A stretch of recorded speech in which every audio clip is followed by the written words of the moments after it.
আসসালামু আলাইকুম বন্ধুরা, আপনারা সবাই কেমন আছেন? আজকে একটি গুরুত্বপূর্ণ জিনিস নিয়ে আলোচনা করব। আমাদের মেয়েদের বিশেষ করে 4টি কারণে অনেক বিরাট ক্ষতি হতে পারে। এক হচ্ছে যদি এই 4টি কারণে যদি বিসমিল্লাহ না বলি।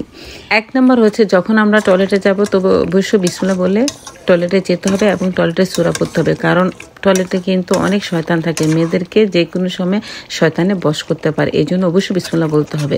দ্বিতীয় হচ্ছে যখন আমরা ওযু করবো তখন বিসমিল্লাহ বলতে হবে। যদি কোনো কারণে ভুলে যাই, ওযু অবশ্য হবে, আমাদের নামাজ হবে, কিন্তু ফজিলতটা কম হবে। তবে বিসমিল্লাহ বললে অনেক বেশি সওয়াব হবে, এতে মেয়েদের কোনো ক্ষতি হবে না।